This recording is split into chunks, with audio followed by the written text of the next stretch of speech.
لجنہ T V کے محترم دوستو، میں ہوں حامد اختر اور آپ تمام دیکھنے اور سننے والوں کو السلام علیکم ورحمۃ اللہ وبرکاتہ۔ دوستو، ویڈیو شروع کرنے سے پہلے عرض کرتے چلیں کہ حسب روایت اگر آپ ہمارے اس چینل پر نئے ہیں تو ہمارے اس چینل کو سبسکرائب کیجئے اور ساتھ میں موجود گھنٹی کے بٹن کو دبانا نہ بھولیے، اور مزید درخواست ہے کہ اگر یہ ویڈیو آپ کو نفع بخش ثابت ہو تو اس ویڈیو کو ضرور لائک کریں۔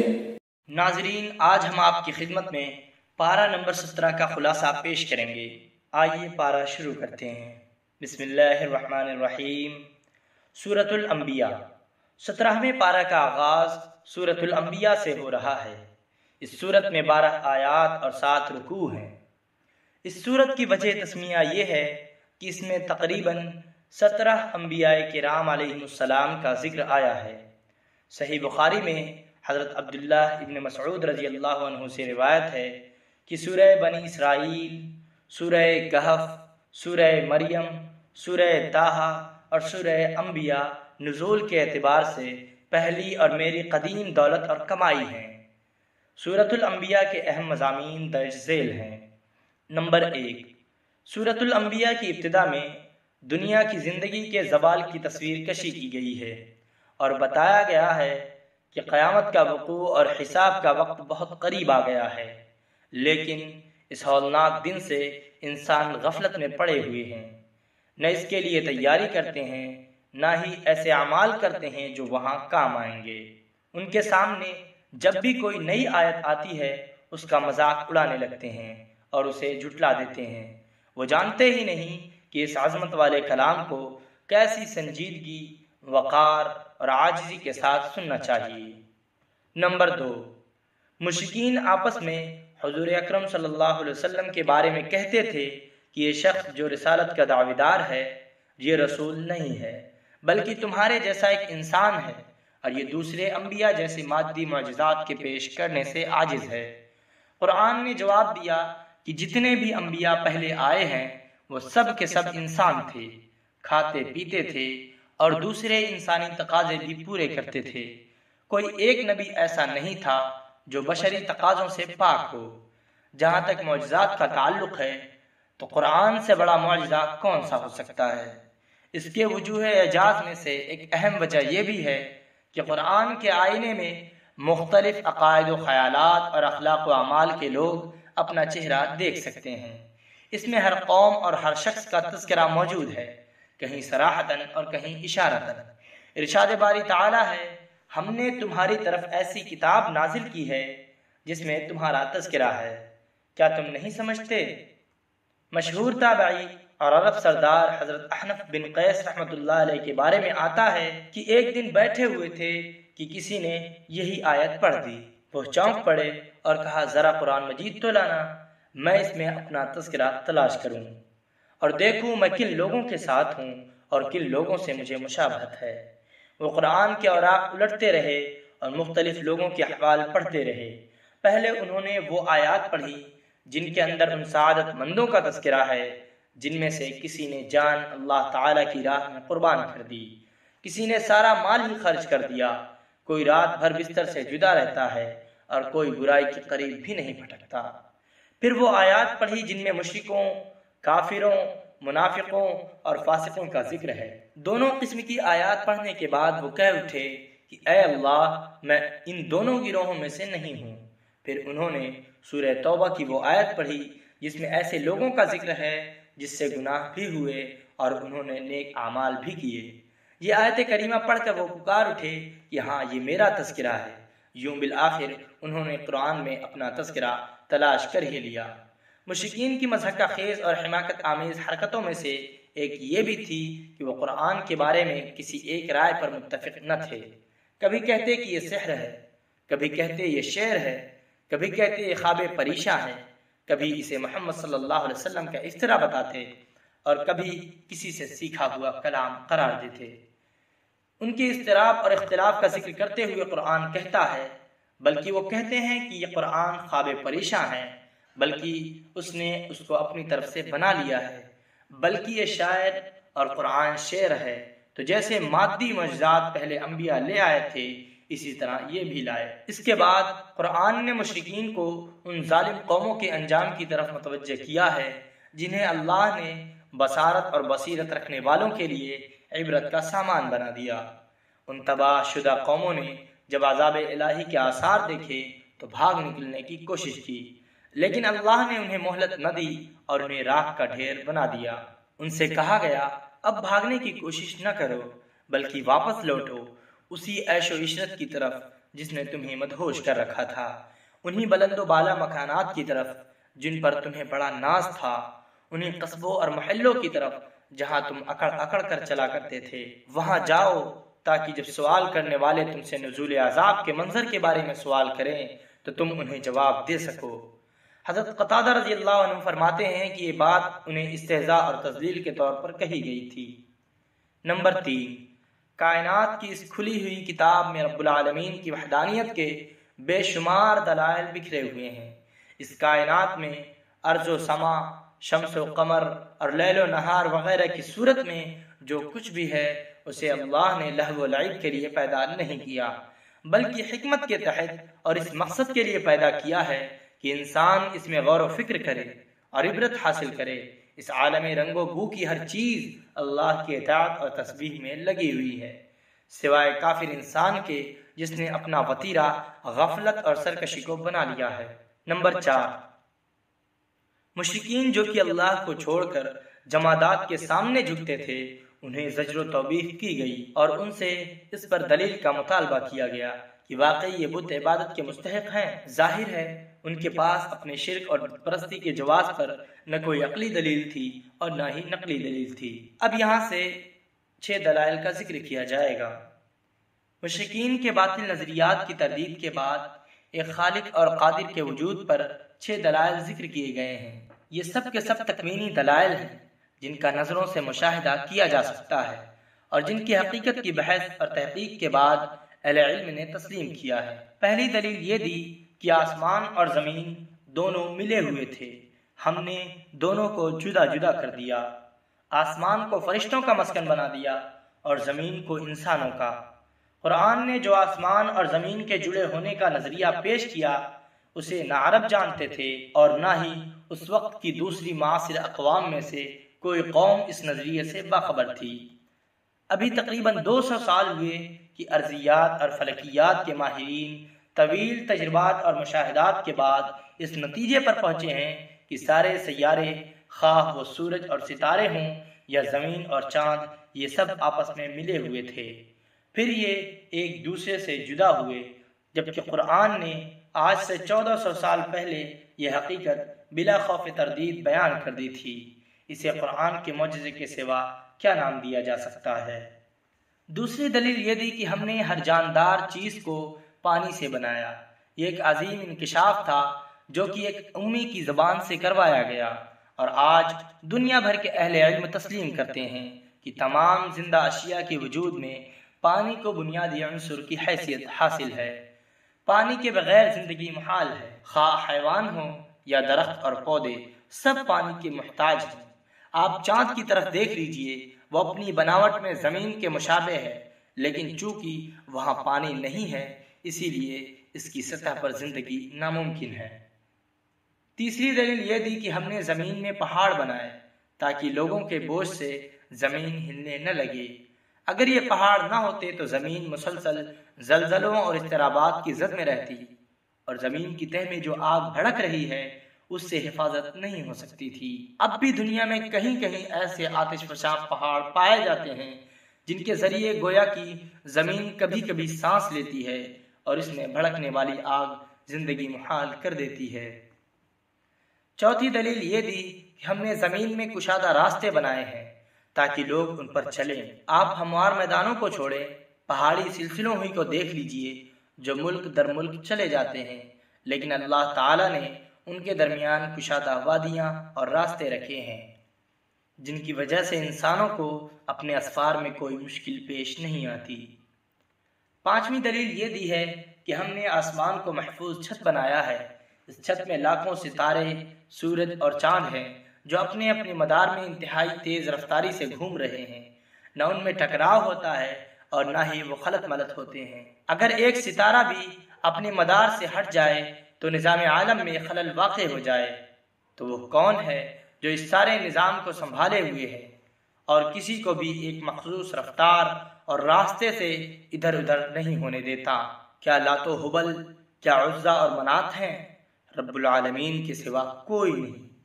چھٹی دلیل تکوینی دلائل میں سے یہ دی ہے کہ رات اور دن، سورج اور چاند کو اللہ نے بنایا ہے۔ یہ سب آسمان میں تیر رہے ہیں جیسے مچھلی پانی میں تیرتی ہے۔ انہیں یکے بعد دیگرے آنے جانے میں کوئی مشکل پیش نہیں آتی۔ یہ کبھی رکتے بھی نہیں، مسلسل چلتے رہتے ہیں، حرکت ہی میں ان کی زندگی ہے۔ رات اور دن، سورج اور چاند، نجوم اور افلاک کی حرکت کا نظریہ قرآن نے اس وقت پیش کیا تھا جب اس حوالے سے بڑے بڑے باخبر بے خبر تھے۔ اس قرآنی نظریے کی علم جدید تائید کر رہا ہے۔ سائنسدانوں نے تو صدگاہوں اور جدید ترین مشینوں سے لیس لیبارٹریوں میں برسہ برس کی تحقیق کے بعد اس علمی حقیقت کو دریافت کیا تھا، مگر سوال یہ ہے کہ وہ نبی امی جسے پڑھنا لکھنا بھی نہیں آتا تھا، اس کے پاس وحی کے سوا کون سا راستہ تھا جس کے ذریعے خبریں پا کر وہ پوری دنیا کو باخبر کر رہا تھا؟ کیا نبی امی کی زبان مبارک سے ان حقائق کا بیان ہونا اس کی صداقت کی دلیل نہیں؟ یقیناً ہے، مگر اس دلیل کو تسلیم کرنے کے لیے آنکھوں سے تعصب اور عناد کی پٹی اتارنا ضروری ہے۔ توحید، نبوت، معاد اور حساب و جزا پر دلائل دینے کے بعد 17 انبیاء کرام علیہ السلام کے قصے ذکر کیے گئے ہیں، یعنی حضرت موسیٰ، حضرت ہارون، حضرت ابراہیم، حضرت لوط، حضرت اسحاق، حضرت یعقوب، حضرت نوح، حضرت داؤد، حضرت سلیمان، حضرت ایوب، حضرت اسماعیل، حضرت ادریس، حضرت ذوالکفل، حضرت یونس، حضرت زکریا، حضرت یحییٰ اور حضرت عیسیٰ علیہ السلام۔ ان تمام انبیاء کی دعوت ایک ہی تھی، وہ یہ کہ جو نیک کام کرے گا اور مومن بھی ہوگا تو اس کی کوشش رائے نہ جائے گی۔ ان 17 انبیاء میں 6 کے قصے قدر تفصیل سے بیان کیے گئے ہیں۔ نمبر 1، حضرت ابراہیم علیہ السلام، جنہیں دعوت، توحید اور تردید شرک کی وجہ سے دہکتی ہوئی آگ میں گرا دیا گیا، مگر اللہ نے ان کی حفاظت فرمائی۔ نمبر 2، آپ کے بھتیجے حضرت لوط علیہ السلام، جنہیں ایک بدترین قوم کی طرف نبی بنا کر بھیجا گیا۔ نمبر 3، حضرت نوح علیہ السلام، جنہیں ان کی طویل عمر اور اللہ تعالی کی راہ میں صبر و تحمل کرنے کی وجہ سے شیخ الانبیاء بھی کہا جاتا ہے۔ انہوں نے 950 سال تک فریضہ دعوت سر انجام دیا۔ نمبر 4، حضرت داؤد اور ان کے بیٹے حضرت سلیمان علیہ السلام کا قصہ، جو دونوں نبی بھی تھے اور بادشاہ بھی، انہیں روحانی اور مادی دونوں طرح کی نعمتوں سے خوب نوازا گیا تھا۔ نمبر 5، حضرت ایوب علیہ السلام، جنہیں مصائب و آلام کے ذریعے آزمایا گیا، انہوں نے ایسے صبر کا مظاہرہ فرمایا کہ ان کا صبر ضرب المثل بن گیا۔ ان مصائب و آلام میں وہ مسلسل اللہ تعالیٰ کی طرف متوجہ رہے، ان کی توجہ نے رحمت باری تعالیٰ کو متوجہ کر ہی لیا، ان کی دعائیں قبول ہوئیں اور دور ابتلا ختم ہو گیا۔ نمبر 6، حضرت یونس علیہ السلام کا قصہ، جنہیں مچھلی نے نگل لیا تھا، اس کے پیٹ میں انہوں نے اللہ تعالیٰ کو پکارا، ان کی پکار سنی گئی اور انہیں غم سے نجات مل گئی۔ بے شک اللہ تعالیٰ کو پکارنے والوں کو غم سے نجات مل ہی جاتی ہے۔ نمبر 7، یاجوج ماجوج، جن کا ذکر سورہ کہف میں ہو چکا ہے، یہاں ان کا دوبارہ ذکر آیا ہے اور بتایا گیا ہے کہ قیامت کے قریب یاجوج ماجوج کو کھول دیا جائے گا اور وہ ہر بلندی سے اتر رہے ہوں گے۔ نمبر 8، مشرکین اور ان کے اصنام قیامت کے دن دوزخ کا ایندھن بنیں گے اور کوئی بھی کسی کے کام نہیں آ سکے گا۔ نمبر 9، انبیاء متقدمین کے قصص بیان کرنے کے بعد بتایا گیا کہ محمد رسول اللہ صلی اللہ علیہ وسلم دین اور دنیا میں سارے جہانوں کے لیے رحمت ہیں۔ آپ نے اللہ کا پیغام انسانوں تک پہنچا دیا، مگر جب ہر قسم کے دلائل پیش کرنے کے بعد بھی لوگ نہ سمجھے تو آپ نے اللہ سے دعا کی، کہا اے میرے پروردگار، حق کے ساتھ فیصلہ کر دے، اور ہمارا پروردگار بڑا مہربان ہے، اسی سے ان باتوں میں جو تم بیان کرتے ہو مدد مانگی جاتی ہے۔ اللہ تبارک و تعالی نے اپنے نبی کی دعا قبول فرمائی اور غزوہ بدر کے مواقع پر مشرکین پر اللہ تعالی کا عذاب نازل ہو کر رہا۔ اسی دعا پر سورہ انبیاء اختتام پذیر ہو جاتی ہے۔ ناظرین، اب یہاں سے سورہ حج کے بارے میں ذکر کریں گے۔ سورہ حج مدنی ہے، اس میں 78 آیات اور 10 رکوع ہیں۔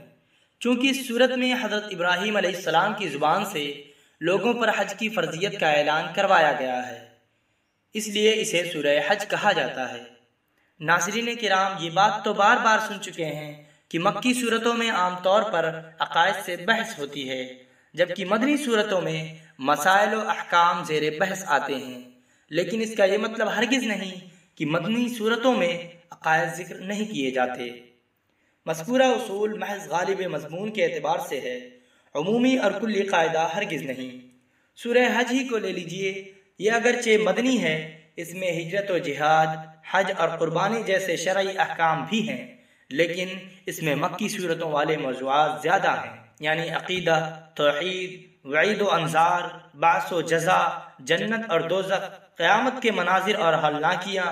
سورت کی ابتدا اس انداز سے ہوتی ہے کہ دل دہل جائیں اور جسم پر کپ کپی طاری ہو جائے۔ ارشاد ہوتا ہے، اے لوگو اپنے رب سے ڈرو، بے شک قیامت کا زلزلہ بڑا حادثہ ہے۔ تم اس دن دیکھو گے کہ دودھ پلانے والی ہر عورت اپنے بچے کو بھول جائے گی اور ہر حمل گر جائے گا، اور لوگ تم کو مدہوش نظر آئیں گے، حالانکہ وہ مدہوش نہیں ہوں گے، لیکن اللہ کا عذاب بڑا سخت ہے، اسے دیکھ کر لوگوں کے ہوش و حواس اڑ جائیں گے۔ قیامت کا ذکر کرنے کے بعد بعث و نشور یعنی دوبارہ زندہ ہونے پر 2 وجہ سے استدلال کیا گیا ہے۔ پہلا استدلال انسان کی تخلیق کے مختلف مراحل سے ہے۔ انسان اپنی پیدائش اور تکوین میں 7 مراحل سے گزرتا ہے۔ نمبر 1، انسانوں کے باپ حضرت آدم علیہ السلام کو بلا واسطہ مٹی سے پیدا کیا گیا، بالواسطہ ہر انسان کا مٹی سے تعلق ہے۔ نمبر 2، ہر انسان منی اور نطفے سے پیدا ہوتا ہے، منی خون سے، خون غذا سے اور غذا مٹی سے پیدا ہوتی ہے۔ مٹی اور نطفے کے درمیان زندگی کا راز پوشیدہ ہے۔ نمبر 3، تیسرے مرحلے میں خون لوتھڑا بنتا ہے۔ نمبر 4، چوتھے مرحلہ میں بوٹی بنتی ہے، جس کی بناوٹ کامل بھی ہوتی ہے اور ناقص بھی ہوتی ہے۔ نمبر 5، پانچویں مرحلے میں بچہ پیدا ہوتا ہے جو کہ حواس کے اعتبار سے کمزور ہوتا ہے۔ نمبر 6، چھٹے مرحلے میں وہ جوان ہو جاتا ہے اور قوت و عقل کے کمال کو پہنچ جاتا ہے۔ نمبر 7، ساتویں مرحلے میں یا تو وہ جوانی ہی میں انتقال کر جاتا ہے یا اتنا بوڑھا ہو جاتا ہے کہ اس پر بچپنے کا گمان ہوتا ہے۔ وہ انسان جو خود ان مراحل سے گزرتا ہے، وہ کیسے کہہ سکتا ہے کہ اللہ دوبارہ پیدا کرنے پر قادر نہیں؟ بالخصوص آج کا انسان جو کہ جانتا ہے کہ ایک نطفہ اور جرثومہ میں باری تعالیٰ نے تمام انسانی خواص چھپا رکھے ہیں۔ یہ معلومات رکھنے والا انسان کیسے فنا کے بعد دوسری زندگی کا انکار کر سکتا ہے؟ کچھ لوگ تو واضح طور پر گمراہ ہیں اور کچھ ایسے ہیں جو تذبذب میں ہیں۔ اگر انہیں کچھ دنیاوی فائدہ حاصل ہو تو عبادت میں لگے رہتے ہیں اور دین پر جمے رہتے ہیں، اور اگر فائدہ کے بجائے کسی آزمائش کا سامنا کرنا پڑ جائے پیٹ پھیر جاتے ہیں۔ ان احمقوں نے گویا ایمان اور دین کو کرنسی سمجھ رکھا ہے، جس کے کھرا یا کھوٹا ہونے کا فیصلہ وہ دنیاوی نفع اور نقصان کے اعتبار سے کرتے ہیں۔ ملل اور مذاہب کا جائزہ لیا جائے تو انہیں 6 گروہوں اور جماعتوں میں تقسیم کیا جا سکتا ہے۔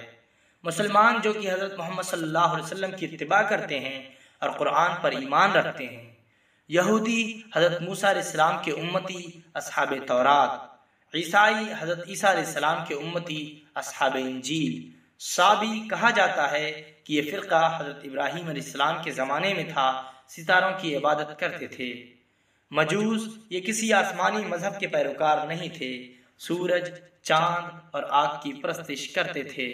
مشرک بتوں کی پوجا پاٹ کرنے والے۔ ان میں سے 5 فرقے شیطان کے ہیں اور صرف پہلا فرقہ رحمان کا ہے۔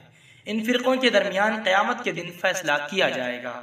حضرت ابراہیم علیہ السلام نے اللہ کے حکم سے بیت اللہ کی تعمیر کی، اس کے بعد جبل ابی قیس پر کھڑے ہو کر حج کا اعلان کیا۔ اللہ تعالیٰ نے اپنی قدرت کاملہ سے یہ اعلان ارض و سما میں رہنے والوں تک پہنچا دیا اور ہر کسی نے اسے سن لیا۔ حج اور شعائر حج کی مناسبت سے یہ بھی بتا دیا گیا ہے کہ اللہ کے محارم کی تعظیم ایمان کی علامات میں سے ہے۔ جیسے نیکیوں کے کرنے میں اجر عظیم ہے، اسی طرح اللہ کی حرام کی ہوئی چیزوں اور اعمال سے بچنے میں بڑا ثواب ہے۔ حقیقی مومنوں کی 4 علامات ہیں: اللہ کا خوف اور مصائب پر صبر، نماز کی پابندی، نیک مصارف میں خرچ کرنا۔ جانوروں کی قربانی کا حکم دینے کے بعد بتایا گیا ہے کہ ان کا خون اور گوشت اللہ تک نہیں پہنچتا، بلکہ اللہ تک تو بندوں کا تقوی پہنچتا ہے۔ جس کے دل میں تقوی ہوگا وہ گناہوں سے بچے گا اور نیک اعمال صرف اللہ کی رضا کے لیے کرے گا۔ مناسک حج کا ذکر کرنے کے بعد مسلمانوں کو جہاد و قتال کی اجازت دی گئی ہے، کیونکہ کفار مسلمانوں کو اللہ کے دین سے اور مکہ میں داخل ہونے سے روکتے تھے۔ ابتدا میں اگرچہ صبر اور عفو درگزر کی تلقین کی جاتی رہی، لیکن جب مدینے میں مسلمانوں کے قدم جم گئے اور ان کی طرف سے تحمل و برداشت کے رویے کے باوجود مشرکین کی شرارتوں اور زیادتیوں کا سلسلہ جاری رہا، تو اب انہیں سورہ حج کی اس آیت کے ذریعے قتال کی اجازت دے دی گئی۔ متعدد صحابہ اور تابعین کی رائے یہ ہے کہ تقریباً 70 آیات میں ہاتھ روک کر رکھنے کی تلقین کے بعد یہ پہلی آیت تھی جس میں قتال کی اجازت دی گئی۔ ساتھ ہی جہاد کی حکمت بھی بیان کر دی گئی، وہ یہ کہ اگر اللہ جہاد کی اجازت نہ دیتا تو پھر دشمن خود سر ہو جاتے اور اہل کفر مومنوں پر چھا جاتے، جس کی وجہ سے عبادت خانے ویران ہو جاتے۔ لیکن جب انہیں اینٹ کا جواب پتھر سے ملنے کا ڈر ہوگا تو وہ اس اقدام سے پہلے 100 بار سوچیں گے۔ افسوس کہ آج کفار کو مسلمانوں کی طرف سے نہ اقدام کا ڈر ہے نہ دفاع کا یقین ہے، اس لیے وہ جنگلی درندوں کی طرح اسلامی ممالک میں دندناتے پھر رہے ہیں۔ دوسرے انبیاء کی طرح حضور اکرم صلی اللہ علیہ وسلم کی بعثت کا مقصد بھی دعوت کا پہنچا دینا تھا۔ آپ اپنے مقصد بعثت کی تکمیل میں لگے رہے اور مشرکین تمسخر، انکار اور آپ کی دعوت میں شبہات پیدا کرنے کا کام کرتے رہے۔ ہر نبی کے ساتھ یہی معاملہ ہوتا آیا ہے۔ آج بھی اہل مغرب زمانے قدیم کے شیاطین کے طریقے کو زندہ رکھے ہوئے ہیں اور ذرائع ابلاغ کے ذریعے اسلامی عقائد اور تعلیمات میں وسوسہ انگیزی کرتے رہتے ہیں۔ قدرت الہیہ کے دلائل بیان کرنے اور کفار کے معبودان باطلہ کی تردید کے بعد دوبارہ تشریعی احکام کی طرف کلام کا رخ مڑ جاتا ہے اور اہل ایمان کو جہاد فی سبیل اللہ، اقامت صلاۃ اور ادائیگی زکوٰۃ کا حکم دیا گیا ہے۔ انہی احکام پر سورہ حج کا اختتام ہو جاتا ہے۔ ناظرین، آج کا پارہ مکمل ہوا۔ السلام علیکم ورحمۃ اللہ وبرکاتہ۔